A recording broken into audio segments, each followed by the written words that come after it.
Hello বন্ধুরা, আসসালামু আলাইকুম। আজকে দারুণ মজার একটা চানাচুর মাখার রেসিপি নিয়ে হাজির হয়ে গেলাম বন্ধুরা। তো চানাচুরটা মাখানোর জন্য যা যা প্রয়োজন উপকরণ সব একসঙ্গে এখানে গুছিয়ে নিয়েছি।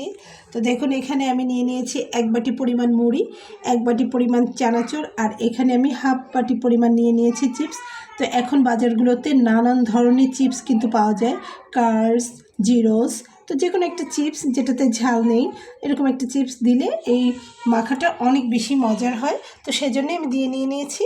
তো বন্ধুরা, এখানে টমেটো কুচি করে নিয়েছি, শসা কুচি করে নিয়েছি কাঁচামরিচ কুচি করে, পেঁয়াজ কুচি করে, আর এখানে লেবুর খোসা সহ কুচি করে নিয়েছি, সরিষার তেল নিয়েছি, 1 ফালি লেবু নিয়েছি এবং স্বাদ অনুযায়ী লবণ নিয়েছি বন্ধুরা।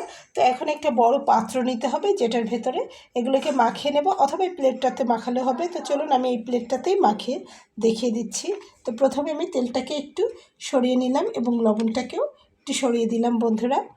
এখানে শসাটা, টমেটোটা এবং লেবু কুচি করে নেওয়া, পেঁয়াজ কুচি করে নেওয়া সব একসঙ্গে করে নিতে হবে। একটু ঠেসে ঠেসে মিক্সড করে নেব সবগুলো একসঙ্গে।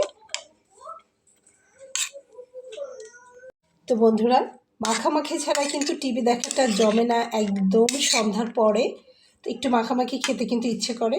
তো এখন আমি এখানে স্বাদ অনুযায়ী একটু লবণ দিয়ে নেব। তো আমরা সবাই রয়েছি, এক জায়গায় বসে খাবো, সেই রেসিপিটি আপনাদের সঙ্গে শেয়ার করছি। আপনারাও চাইলে এক জায়গায় সবাই হলে খেতে পারবেন ছুটির দিনে রেসিপিটি করে, টিভি দেখতে দেখতে। তো লবণটা দিয়ে নিলাম। তো এখন এখানে লেবুটার রসটা চিপে দিয়ে নেব, দিয়ে নিলাম। আর আমি এখানে এখন সরিষার তেল দিয়ে নেব। তো তেলটা আপনারা আপনাদের নিজস্ব পছন্দ অনুযায়ী দিবেন। অনেকে তেল পছন্দ করে না, তবে সরিষার তেল খেলে কিন্তু কোনো সমস্যা নেই।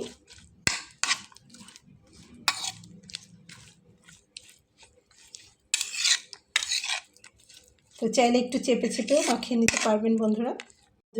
আমার এটা কিন্তু মাখানো হয়ে গেছে। তো এখন আমি এর ভেতর চিপসটা দিয়ে নেব। দেখুন, তো এই চিপসটা একটু টকটক স্বাদের, তো সেজন্য আমি এটাকেই সিলেক্ট করেছি। তারপর আমি এখানে চানাচুর দিয়ে নিচ্ছি। তো এখানে আমি বেশ কিছু পরিমাণ মোটা দানার যে চানাচুরটা সেটা নিয়ে নিয়েছি।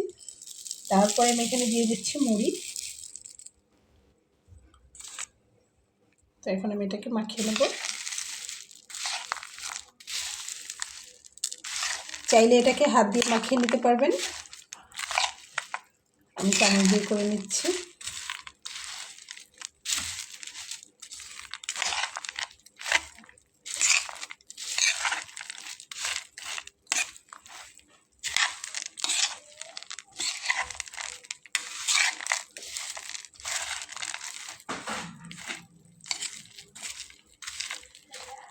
তো বন্ধুরা, খেতে ভীষণ মজার, সুস্বাদু এবং মুখ ফিরবেই না, বাটিকে বাটি শেষ হয়ে যাবে। খেতে এত মজা হয় এই মাখাটা।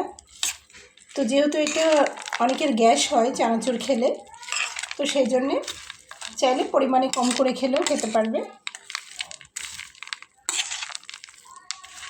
তো দেখুন, আমি সবগুলোকে মাখিয়ে নিয়েছি। এখন আমি বাটিতে করে করে সবাইকে দিয়ে নেব।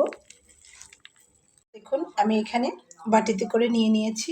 তো এখন উপর থেকে হালকা হালকা করে একটু সরিষার তেল ছড়িয়ে দেব। তো আপনারা চাইলে এখানে ধনিয়া পাতা অ্যাড করবেন। তো আমার ছেলেটা ধনিয়া পাতা পছন্দ করে না। তো আমরা 3 জনে খাবো, ওর বাবা, আমি আর আমার ছেলে। তো সেই জন্য আমি এখানে ধনিয়া পাতাটা কাউকেই দেইনি বন্ধুরা। তো আমি আপনাদেরকে একটু খেয়ে দেখাচ্ছি।